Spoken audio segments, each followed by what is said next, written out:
Hi friends, welcome to my YouTubing channel. आज इस video में हम टेस्ट ऑफ दी अर्बल विंस का थर्ड पार्ट देखेंगे।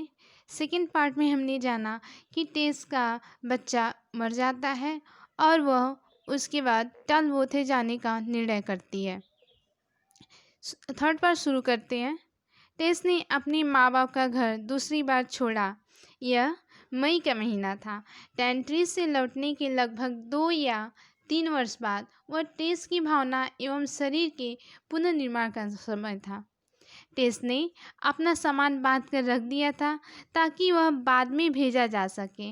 उसने स्टोर कैसिल की ओर जाने वाली गाड़ी पकड़ी। इस बार उसकी यात्रा टेंट्रीज से विपरीत दिशा में थी। वह जब एक ऊंचे स्थान पर पहुंची तो उसने बहुत दुखी होकर अपने पिता के घर और गांव को पीछे मुड़कर देखा। टेस ने अनुभव किया था कि उसकी घर पर लगातार उपस्थिति उसके भाई बहन के लिए ठीक नहीं थी। वह यह भी जानती थी कि उसकी अनुपस्थिति भी अधिक महसूस नहीं की जाएगी और कुछ समय बाद सब कुछ नॉर्मल हो जाएगा। इसी कारण टेस अपने माँ बाप से दूर जाने के लिए चिंतित नहीं थी।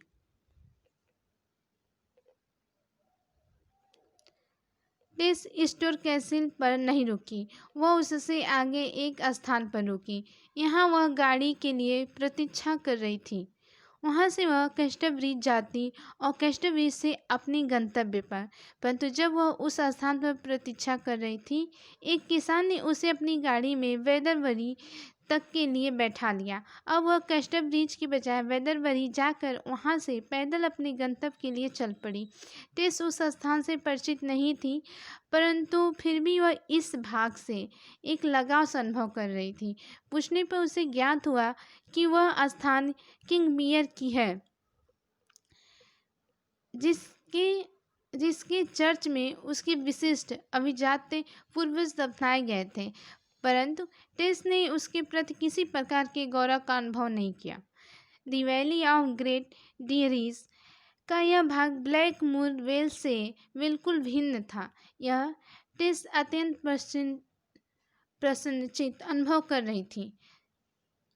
उसे आत्मनिर्भरता की ओर जाते हुए अत्यंत संतोष का अनुभव हो रहा था। यह टेस की पारिवारिक विशेषता थी। टेस के विचार स्पष्ट रूप से उसके चेहरे पर दिख रहे थे। जब वह प्रसन्न होती थी तो वह बहुत सुंदर दिखती थी और जब गंभीर होती थी तब साधारण लगती थी। इस भाग से अपरिचित होने के कारण टेस कई बार गलत मोड़ों पर घूम गई और उसे अपने गंतव्य तक पहुंचने में 2 घंटे लग गए। उसने एक अजीब दृश्य देखा। बड़े बड़े दुग्धालय जगह जगह नजर आ रहे थे और अनगिनत गायें दिखाई दे रही थीं। वहां पहुंचने के पश्चात जब वह खड़ी थी तभी उसने एकाएक सब ओर से वाओ वाओ की ध्वनि सुनी, क्योंकि यह दूध दुहने का समय था। शाम के 4:30 बज रहे थे। जब टेस श्री रिचर्ड क्रीक की डेयरी पर पहुंची तो शाम हो गई थी। ग्वाले सब दूध दुहने में व्यस्त थे। ग्वालिनों ने टेस के आगमन पर उत्सुकता दिखाई, परंतु ग्वाले उदासीन रहे। डेयरी मैन डिक का दोहरा व्यक्तित्व था। सप्ताह में 6 दिन तो वह दूध दुहने और मक्खन बनाने वाले की तरह कार्य करते थे, परंतु रविवार को वह संभ्रांत नागरिक बन जाता था, ग्वाला नहीं रहता था। इसी आशय से एक तुकबंदी भी प्रचलित थी। एक नए श्रमिक के आगमन से श्री क्रिक अत्यंत प्रसन्न हुए। उन्हें एक नए कार्यकर्ता की अत्यंत आवश्यकता थी। वे अत्यंत व्यस्त दिन थे। उसने टेस से उसके माँ बाप और परिवार के विषय में औपचारिक जानकारी ली और बताया कि एक वृद्धा ने उसे बताया था कि एक डर्वीफील्ड परिवार, जिसने कभी अच्छे दिन देखे थे और अब प्रायः नष्ट हो गया था, इस स्थान से ब्लैक मोरवेल में जाकर बस गया था। परंतु टेस ने इस जानकारी को अधिक महत्व नहीं दिया। डेयरी के मालिक को यह विश्वास नहीं था कि टेस वह सब काम जो कि उसको करने को दिया जाएगा कर पाएगी। क्योंकि वह नाजुक दिखाई देती थी, परंतु टेस ने उसे विश्वास दिलाया कि वह उसके कार्य की सारी कठिनाइयां आसानी से उठा लेगी।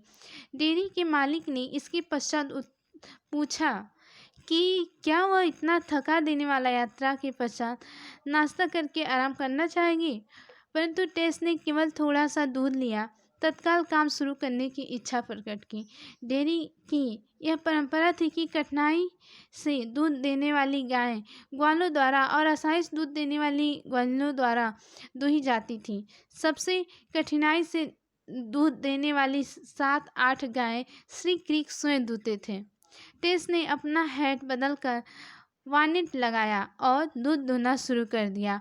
उसको ऐसा लग रहा था कि मानो उसने एक नया जीवन शुरू किया था।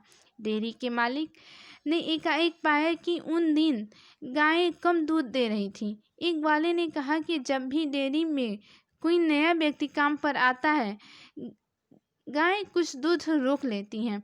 उसने यह भी बताया कि यह दूध गायों के सींगों में चढ़ जाता है, ऐसी प्रचलित मान्यता थी। डेयरी के मालिक ने दूध के सींगों में चढ़ जाने या काम पर आने वाले नए व्यक्ति के कारण कम दूध देने की बात पर अविश्वास किया, परंतु यह वास्तविकता थी कि उस दिन गायों ने दूध कम दिया था। गायों को अधिक दूध देने के लिए प्रेरित करने के लिए सब लोग गाना गाने लगे। इस पर एक ग्वाले ने सुझाव दिया कि अगर गाने के साथ फिडिल भी बजाया जाए तो अधिक प्रभाव पड़ेगा।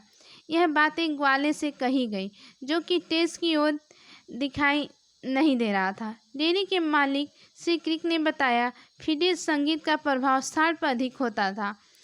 तब उसने वह मज़ेदार घटना सुनाई जिसमें एक सांड ने एक फिडिल बजाने वाला का पीछा किया था। अंधेरी रात में सांड उस फिडिल बजाने वाले के पीछे पड़ गया तो अपनी जान बचाने के लिए उसने फिडिल बजाना शुरू कर दिया और आखिरकार उसने प्रार्थना की उसी मुद्रा में जिसमें चौपाए क्रिसमस की पूर्व संध्या में गिरते हैं, गिराकर मूर्ख बना दिया और इस प्रकार अपनी जान बचाई, अन्यथा वह अवश्य ही उस सांड द्वारा मार दिया जाता।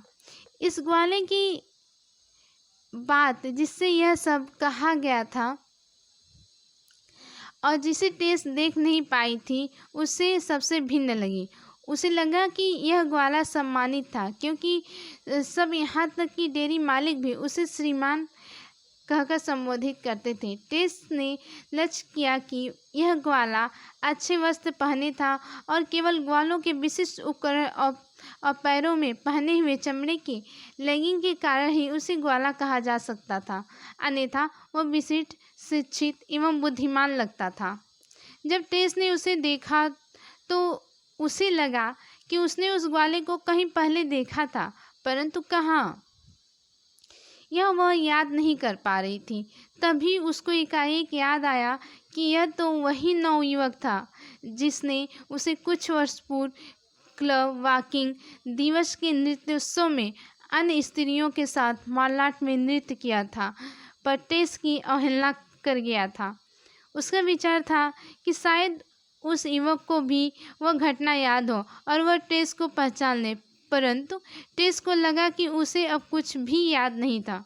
टेस ने लक्ष्य किया कि इन वर्षों में वह युवक पहले से अधिक परिपक्व एवं सुंदर हो गया था। उसने यह भी देखा कि गायों को दोहने के मामले में वह बिल्कुल नौसिखिया था। डेयरी के ग्वालिनों ने टिप्पणी की कि टेस अत्यंत सुंदर है।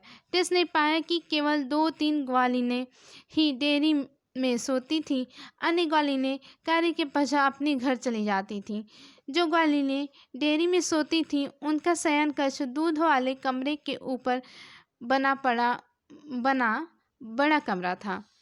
एक को छोड़कर अन्य ग्वालिनें टेस से उम्र में बड़ी थीं।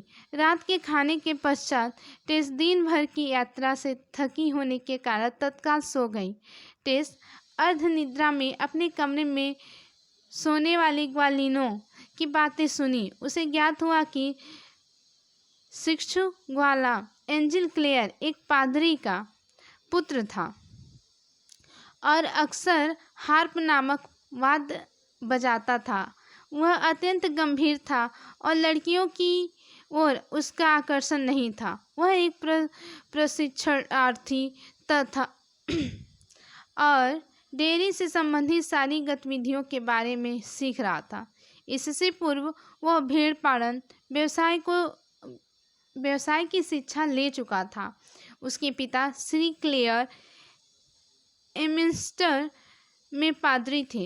एक ग्वाली ने पादरी श्री क्लेयर की अत्यंत प्रशंसा कर रही थी। शिशु के दोनों बड़े भाई अपने पिता की भांति पादरी थे। एंजिल क्लेयर एक निर्धन पादरी का सबसे छोटा पुत्र था। वह टालबोथे की डेयरी में 6 महीने के प्रशिक्षण के लिए आया हुआ था। वह कृषि के व्यवसाय के लिए तैयार कर रहा था। वह विदेश की कॉलोनी या स्वदेश में ही यह व्यवसाय करने का विचार कर रहा था। इसी कारण वह इस व्यवहारिक पक्ष की जानकारी प्राप्त कर रहा था। अपनी प्रथम पत्नी की मृत्यु के पश्चात, जिससे उसके एक पुत्री थी, श्री जेम्स क्लेयर ने दोबारा विवाह किया और उनको 3 पुत्र प्राप्त हुआ। एंजिल क्लेयर उनके बुढ़ापे का सबसे छोटा बेटा था। अपने पिता के तीनों पुत्रों में एक वही ऐसा था जिसने विश्वविद्यालय की शिक्षा या उपाधि नहीं ली। जब एंजिल क्लेयर स्कूली शिक्षा समाप्त कर चुका था और घर पर ही अध्ययन कर रहा था, उसने एक बार अपने पिता से स्पष्ट कह दिया कि यद्यपि उसे चर्च की प्रति आस्था है, फिर भी उसने निश्चय किया कि वह पादरी नहीं बनेगा। उसके दोनों बड़े भाई पादरी थे। सरल हृदय से श्री जेम्स क्लेयर को विश्वास ही नहीं हो सका कि उनके पुत्रों में से कोई एक इस प्रकार कह सकता था। वह आश्चर्यचकित रह गए और उन्होंने निश्चय किया कि वह एंजिल को कैम्ब्रिज विश्वविद्यालय, जहां उनके 2 बड़े पुत्रों ने शिक्षा पाई थी, नहीं भेजेंगे। पादरी श्री क्लेयर अत्यंत धार्मिक तथा अत्यंत निष्ठावान व्यक्ति थे। वह एक पुराने इवेंजिलिस्ट थे। एंजिल को अपने बात मनवाने की उनकी सारी युक्तियां व्यर्थ हुई। एंजिल को अपने पिता की अव्यथा पर अत्यंत दुख था, परंतु वह अपनी जीत पर अड़ा रहा। उसने पिता का उसे विश्वविद्यालय भेजने का विचार इसलिए था कि वह भगवान की महानता के लिए कार्य करे, और इसलिए उसके माता पिता एक अत्यंत सादा जीवन व्यतीत करते थे। परंतु पुत्र एंजिल ने मानव की सहायता के लिए कार्य करना अधिक उपयुक्त समझा। इसी कारण एंजिल ने कैम्ब्रिज विश्वविद्यालय नहीं जाना चाहा। एंजिल क्लेयर ने अपना समय विविध अध्ययन मनन में व्यतीत किया और सामाजिक आचार व्यवहार की कोई चिंता नहीं की। वह पद एवं धन के भेद को तनिक भी पसंद नहीं करता था। जब वह सांसारिक ज्ञान की प्राप्ति के लिए लंदन गया, वह अपने से कहीं अधिक आयु की एक स्त्री के जाल में फंस गया, परंतु भाग्य से बच गया। प्रारंभ से ही ग्रामीण जीवन के संपर्क ने उसके हृदय में नगर के जीवन के प्रति एक अरुचि पैदा कर दी थी। उसकी एक ऐसे व्यक्ति से जान पहचान ने, जो विदेशी कॉलोनी में एक कृषक का संपन्न व्यवसाय शुरू करने जा रहा था, उसे भी इस व्यवसाय की ओर आकृष्ट किया। उसने इस व्यवसाय के समय समस्त पहलुओं की भली प्रकार व्यवहारिक शिक्षा प्राप्त करके कृषक बनने का निश्चय किया, क्योंकि अब तक की काफ़ी मूल्यवान समय नष्ट हो चुका था और जीवन वृत्ति के लिए शीघ्र ही कुछ करना आवश्यक था। इससे उसको बगैर अपनी बौद्धिक स्वतंत्रता का त्याग किए, जिसको वह सबसे मूल्यवान समझता था, आत्मनिर्भरता प्राप्त होती। टालबोथे की डेयरी में वह 6 महीने की व्यवहारिक शिक्षा प्राप्त कर रहा था। इस समय उसकी आयु 26 वर्ष की थी। वह भी डेयरी में ही रहता था।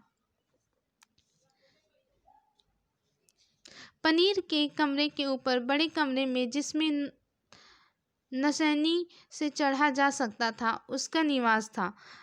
अक्सर जब सब लोग आराम करने चले जाते थे, उसके कमरे में टहलने की आवाज़ सुनी जा सकती थी। उसने अपने कमरे को एक पर्दे द्वारा एक शयन कक्ष और एक बैठक में बदल दिया था। पहले वह ऊपर अपने कमरे में रहता था। वह या तो पढ़ता रहता या हार्प बजाया करता था।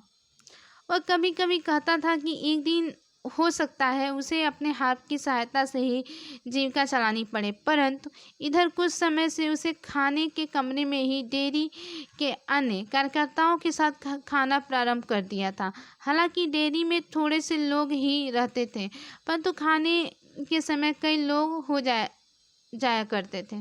धीरे धीरे उसे उनकी बातचीत और संग साथ में काफ़ी आनंद आने लगा। वास्तव में एंजिल को अपने वातावरण और संग साथ में तालमेल बैठाने में कुछ समय लगा। परिवेश, तौर तरीके, विचार उसे पहले पिछड़े हुए तथा अर्थहीन लगे, परंतु समय बीतने के साथ उसे इन सब में एक नवीन दृष्टि मिली।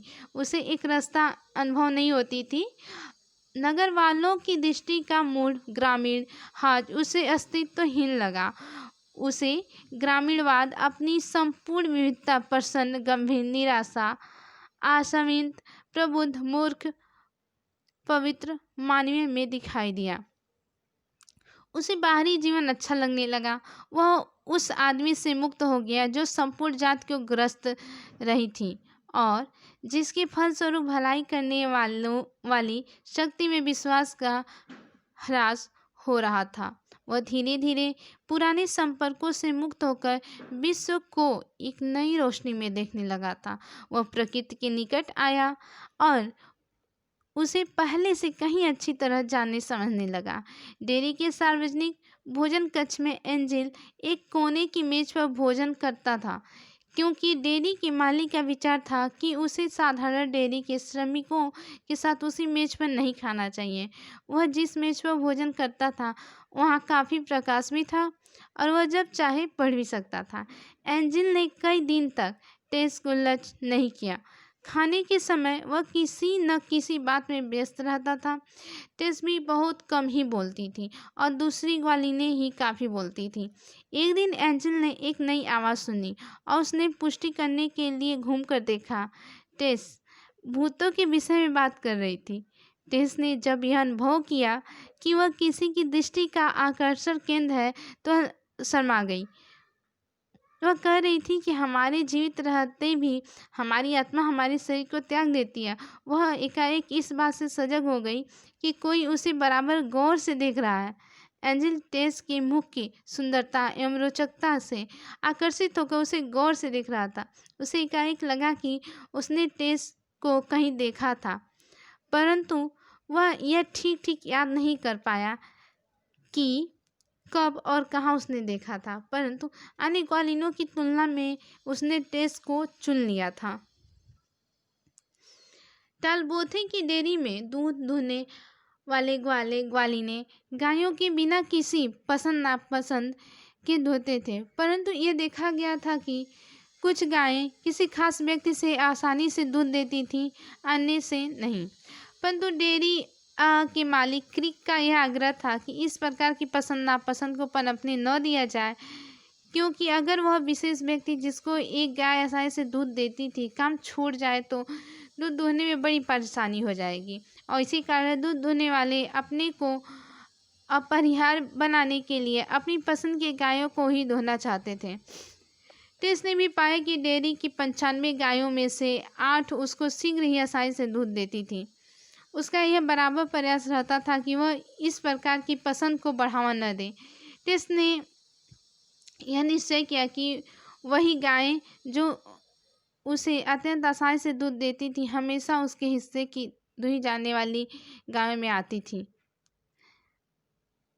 वह यह बात समझती थी कि यह मात्र संयोग नहीं हो सकता था। आदमी उसे पता लगा कि एंजल ही सदैव गायों को इस प्रकार व्यवस्थित करता था कि टेस को वही गाय दूहने के लिए मिले जो उसे आसानी से दूध देती थी और टेस को किसी प्रकार की कठिनाई न हो। टेस ने यह बात एंजल को बता दी कि उसे पता चल गया था किस प्रकार से सदैव वही गाय उसके पास धोने के लिए आती थी, परंतु बाद में उसे इस बात का दुख हुआ। टेस उसी शाम को गाय धोने के बाद उद्यान के उस भाग में चली गई जिसकी देखरेख नहीं होती थी। उसे वहां से हार्प संगीत की ध्वनि सुनाई दी। वह चुपचाप उसी दिशा में चली। उसने एंजिल को हार्प बजाते देखा। हालांकि एंजिल कुछ विशेष अच्छा हार्प नहीं बजा रहा था, फिर भी तेज संगीत से प्रभावित हुई। वह अपनी उपस्थिति जताना नहीं चाहती थी, इसलिए जहां एंजिल हाथ बजा रहा था, टेस उसके पीछे खड़ी रही। जब संगीत रुका तो टेस ने सोचा कि शायद एंजिल अभी दूसरी धुन बजाएगा, इसलिए वह वहीं खड़ी रही। परंतु एंजिल जाने के लिए खड़ा हो गया और टेस के पास वहां से हटने का समय भी नहीं रह गया। एंजिल ने उसको हल्का गाउन देख लिया और धीरे से उसे आवाज़ दी। आपसी बातचीत में एंजिल ने टेस को बताया कि जीवित होना एक दुर्घटना है। एंजिल टेस की दार्शनिकता से भरे हुए विचारों से अत्यंत प्रभावित हुई। टेस ने जीवन की क्रूरता के विषय में जो कहा वो अत्यंत महत्वपूर्ण था। उसके विचार अत्यंत करूण एवं दिलचस्प थे। एंजिल सोचता था कि टेस एक साधारण ग्वालिन युवती है, फिर भी इतनी वैचारिक गहनता एवं परिपक्वता उसमें कैसे आ गई। उसको इस बात का तनी भी एहसास नहीं था कि उसकी भावना की तीव्रता एवं बौद्धिक परिपक्वता उसके जीवन के दर्दनाक अनुभवों के कारण थी। टेस स्वयं नहीं समझ पा रही थी कि एंजिल क्लेयर, जो एक पादरी का पुत्र, शिक्षित, अच्छी परिस्थितियों में पला बढ़ा युवक है, क्यों जीवन को एक दुर्घटना मानता है। वह यह भी नहीं समझ पाई कि उन दोनों के विचारों में इतनी समानता क्यों थी। टेस जानती थी कि धन आवश्यकता के कारण एंजिल को प्रशिक्षणार्थी नहीं बनना पड़ा था। वह तो यहाँ एक संपन्न एवं समृद्ध कृषक बनने की तैयारी में आया था। कभी कभी यह भी विचित्र लगता था कि कैसे एक अध्ययनशील, संगीत प्रिय एवं विचारशील युवक ने पादरी बनने के बजाय एक किसान बनना पसंद किया। इस प्रकार से एंजिल और टेस दोनों एक दूसरे के रहस्यों से अपरिचित थे। वह आने वाले दिनों में एक दूसरे के विषय में और अधिक जानने की प्रतीक्षा में रहे। उन्होंने एक दूसरे के बारे में जानने के लिए कोई अनुचित जल्दी नहीं दिखाई। धीरे धीरे वे दोनों एक दूसरे के समीप आते गए। टेस ने एक अत्यंत संयमित जीवन व्यतीत करने का निर्णय किया था, परंतु उसे अपनी शक्ति के विषय में ज्ञात नहीं था। टेस को अपनी निकृष्टता से घोर निराशा थी। एंजिल सर्वगुण संपन्न तथा सामाजिक रूप से प्रतिष्ठित था। एक बार एंजिल ने टेस से उदासी का कारण पूछा था। टेस के उत्तर ने उसे चौंका दिया था। टेस ने बताया कि वह जीवन से उकता गई थी और जीने और सीखने की उसकी सारी इच्छा और उत्साह समाप्त हो चुके थे। टेस व्यथा ने एंजिल के दिल को चोट पहुंचाया। एंजिल के जाने के पश्चात टेस पहले से अधिक दुखी हो गई। टेस ने थोड़े समय के लिए सोचा, एंजिल जो इतिहास का विद्यार्थी है, शायद उसके शुद्ध डी अर्बरविल वंश का होने के कारण उसके विषय में ऊंची राय बनाने, हालांकि उसके परिवार ने अपने अतीत का गौरव एवं धन संपदा खो दिए थे, परंतु डेयरी मालिक ने उसे बताया कि श्री एंजिल क्लेयर एक विद्रोही युवक है और पुराने वंश के विचार से ही घृणा करता है। इस जानकारी से टेस दुखी हो गई, परंतु उसे इस बात की प्रसन्नता भी थी कि उसने अपने पुराने वंश का जिक्र करके उसकी घृणा अर्जित नहीं की थी। डेयरी के मालिक श्री क्रीक का ग्वालिनों का परिवार संतुष्ट एवं प्रसन्न था। टेस एवं एंजिल का एक दूसरे का निजी अध्ययन जारी रहा और जाने अनजाने वे एक दूसरे के निकट आते गए, परंतु दोनों अपने संबंधों में कामुक भावना से ऊपर रहने की कोशिश करते रहे। टेस अत्यंत प्रसन्न थी। नया वातावरण उसके शरीर एवं मन के अनुकूल था। डेयरी के कार्य में सुबह सुबह जल्दी उठना अनिवार्य था। दूध से क्रीम निकालने का कार्य सुबह 3 बजे से किया जाता था। उसके पश्चात दूध दुहने का कार्य प्रारंभ होता था। सुबह सबको जगाने का दायित्व टेस का था। वह सबसे पहले डेयरी के मालिक श्री क्रिक को जगाती थी, उसके बाद एंजिल को और तत्पश्चात अन्य ग्वालिनों को। जब तक वह तैयार होती तब तक एंजिल नीचे आ जाता था। इस प्रकार अनेक कर्मियों के नीचे आने से पहले उसे लगभग 15 मिनट एंजिल के साथ मिल जाते थे। ऐसे समय एंजिल टेस की सुंदरता से अत्यधिक प्रभावित होता था और उसे आर्टेमिस, डिमीटर या अन्य काल्पनिक नाम से पुकारता था, परंतु टेस की समझ में ये शब्द नहीं आते थे, इसलिए वो एंजिल से कहती थी कि वह उसे टेस कहकर ही पुकारे। इस प्रकार टेस और एंजिल उषा काल से पूर्व रोज मिलते थे और जैसा कि ऐसी परिस्थितियों में स्वाभाविक था, वे एक दूसरे के निकट आते गए। एक बार डेयरी में दूध मथने से मक्खन नहीं निकला। डेयरी का सारा कार्य ही ठप हो गया। सब लोग बहुत परेशान थे। ऐसी अनहोनी के कारण सब ग्वाले ग्वालिनें इसके कारण का अंदाजा लगा रहे थे। डेयरी मालिक श्री क्रीक ने कहा कि वह स्थानीय ओझा के पास जाकर इस अनहोनी घटना का संभावित कारण जानने के लिए कोशिश करेंगे। उनका विचार था कि आधुनिक ओझा उतने अच्छे और प्रभावकारी नहीं होते जितने कि पिछले समय के हुआ करते थे। किसी ने विचार प्रकट किया कि ऐसी घटना तभी होती थी जब कि घर परिवार का कोई सदस्य प्रेम करता हो। इस विचार का श्रीमती क्रीक ने भी अनुमोदन किया। डेयरी मालिक श्री क्रीक ने एक घटना सुनाई। उनकी डेयरी में एक दूध दोहने वाला था जिसका नाम जैक डॉलप था। जैक डॉलप अच्छा व्यक्ति नहीं था। वह भोली भाली लड़कियों को फुसलाकर धोखा दिया करता था। एक मर्तबा उसको अपनी टक्कर की स्त्री मिल गई। यह स्त्री उसकी नवीनतम शिकार लड़की जो मिल स्टॉक में रहती थी की माँ थी। इस लड़की की माँ ने जैक को ठिकाने पर लगा दिया। इस लड़की की माँ ने जैक को ठिकाने पर लगा दिया।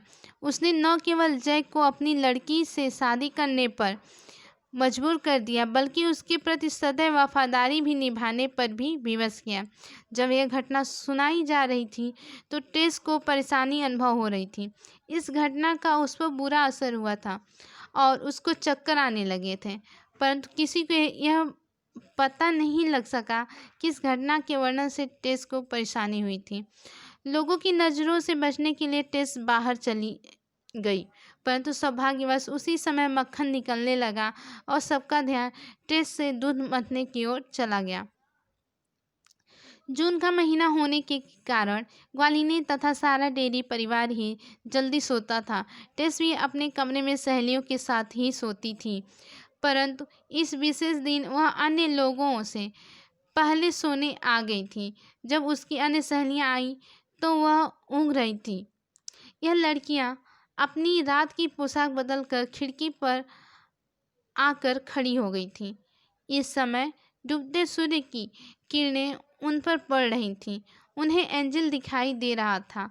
वे सब उसे पूरी तन्मयता से देख रही थी। टेस ने उनका वार्तालाप सुना और उसे ज्ञात हुआ कि वे तीनों ही उसके प्रेम में विभोर थीं, परंतु उन्हें अपने अवसर के बारे में कोई भ्रम नहीं था। वे जानती थी कि एंजिल उनसे कहीं ऊंचा और परे है। मेरियम ने बताया कि एंजिल टेस से प्रेम करता था। रैटी ने कहा कि टेस एंजिल की तनिक भी परवाह नहीं करती है। एज ह्यूएट ने कहा कि एंजिल टेस से भी विवाह नहीं करेगा क्योंकि वह संभ्रांत कुल का सदस्य है और स्वयं भी शीघ्र एक अमीर जमींदार एवं कृषक बन जाएगा। उसने आशा प्रकट की कि वह उन्हें वार्षिक वेतन पर अपने फार्म पर नौकर रख लेगा। लड़कियों ने आह भरी और टेस ने भी। अब एंजिल अंदर जा चुका था, इस कारण लड़कियों को दिखाई नहीं दे रहा था। उसकी सहेलियों का वार्तालाप टेस के लिए अत्यंत दुखदायी था। वह सो नहीं सकी। उसमें ईर्ष्या नहीं थी क्योंकि वह एंजिल के के प्रेम के लिए उसकी 3 साथियाँ लालायित थीं, प्रेम की सौभाग्यशाली पात्र थी। टेस को औरों से अधिक अच्छा अवसर था, परंतु वह बहुत सोचा करती थी कि क्या उसको एंजिल का प्यार पाने के लिए प्रयास करना चाहिए। श्रीमती क्रीक ने एक बार टेस को बताया था कि एंजिल कहता था कि जब उसकी पत्नी को फार्म के कार्य में ही लगना होगा तो वह क्यों संभ्रांत कुल की शिक्षित पत्नी लाए। टेस ने एंजिल क्लेयर से प्रणय संबंध न बनाने का निश्चय किया।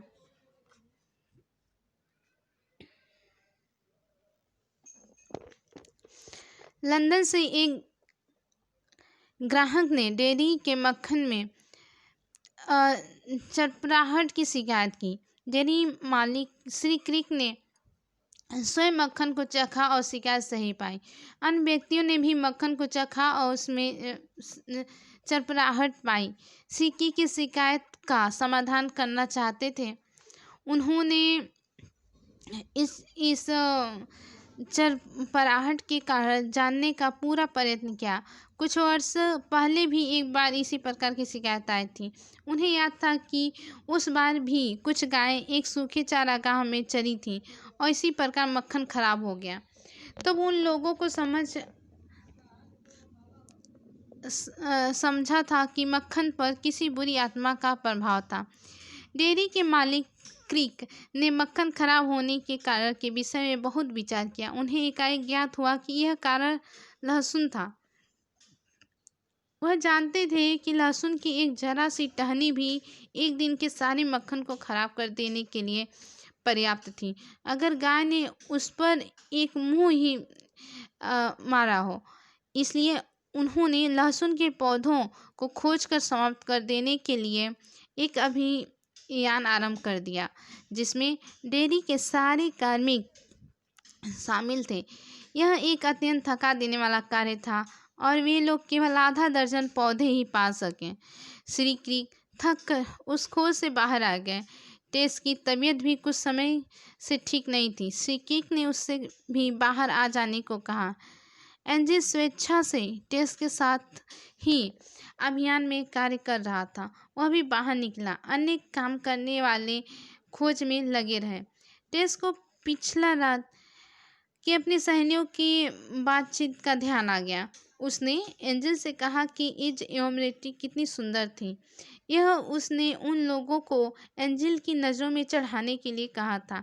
यह टेस का आत्म गोपन का कार्य था, जिसे उसने अपने को एंजिल से दूर रखने के निश्चय की पूर्ति के लिए किया था। उसने उन दोनों ग्वालिनों की डेयरी के कार्य कौशल की भी प्रशंसा की। जैसे ही एंजिल ने उन दोनों की तरफ देखा, उन्होंने एंजिल को देख लिया।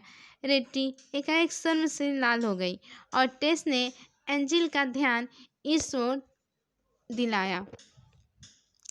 एंजिल को इन लड़कियों की अपने प्रति आसक्ति के विषय में कुछ भी पता नहीं था, इसलिए वह सब समझ नहीं पाया। इस दिन के बाद टेस कोशिश करके एंजिल के सानिध्य से बचती थी। उसने उन तीनों लड़कियों को एंजिल के प्रेम प्राप्त करने का हर अवसर देने का प्रयास किया। डेयरी की लड़कियों के प्रति एंजिल के संयमित व्यवहार के लिए टेस उसका आदर करती थी। इस बात में वह अन्य पुरुषों से भिन्न था। टालबोथेस आने के 2 माह पश्चात टेस प्रथम बार बाहर गई। वह रविवार का दिन था और टेस तथा उसकी डेयरी की सहेलियों ने कुछ मील दूर मेलस्टॉक के गिरजाघर जाने का निश्चय किया था। उन्होंने अपनी सबसे सुंदर पोशाकें पहनी थी। उस दिन से पहले तूफान और वर्षा का जोर रहा था, परंतु उस दिन आकाश साफ था और सूर्य तेज चमक रहा था। टेस और उसकी सहेलियां मेरियन, रेडी, प्रीडिल तथा इज ह्यूएट मेलस्टॉक के गिरजाघर को रवाना हुई।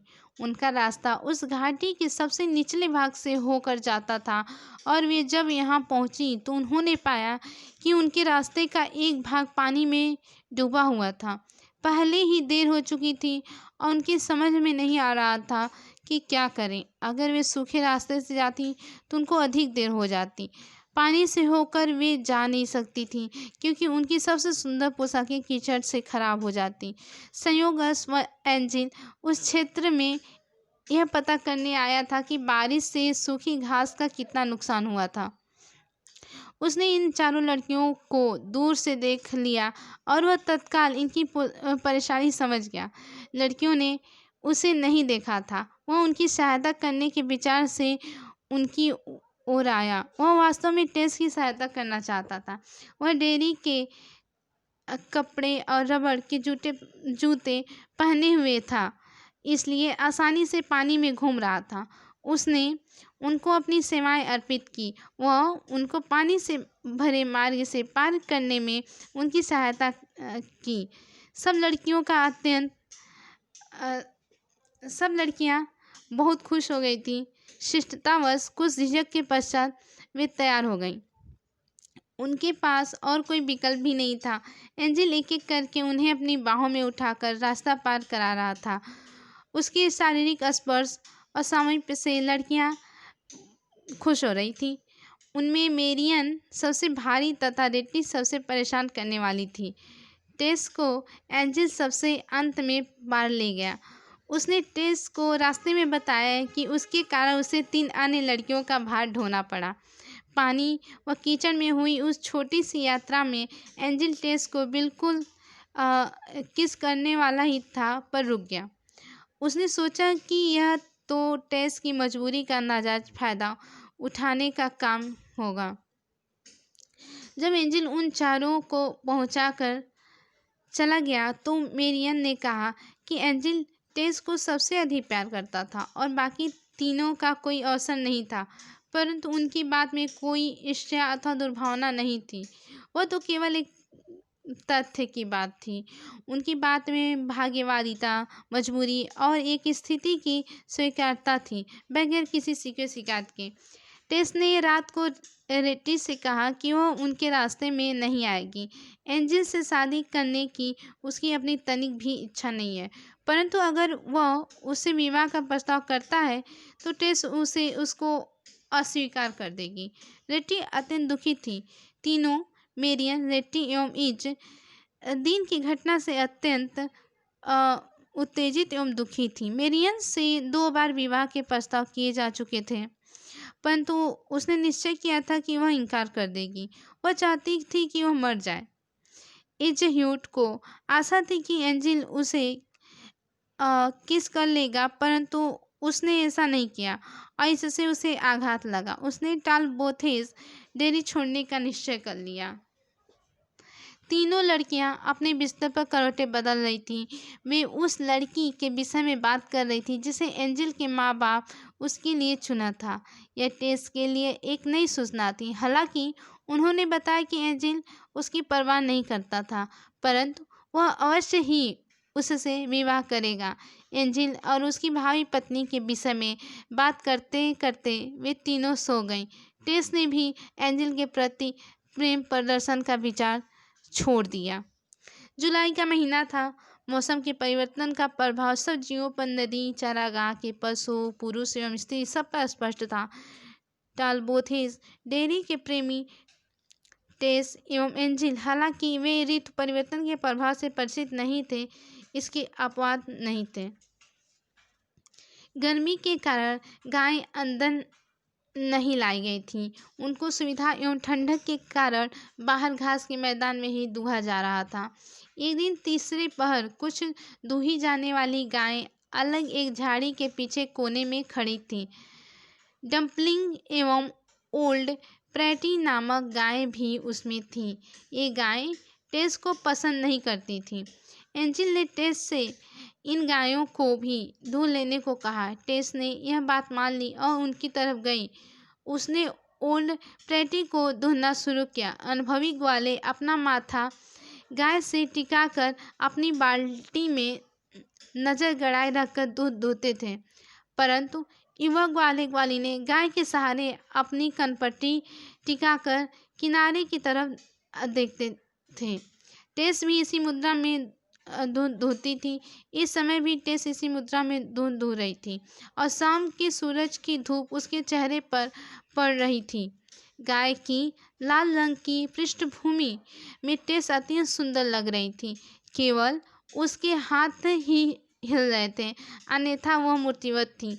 एंजिल भी नज़दीक ही गाय दूह रहा था, परंतु टेस इस बात से अवगत नहीं थी।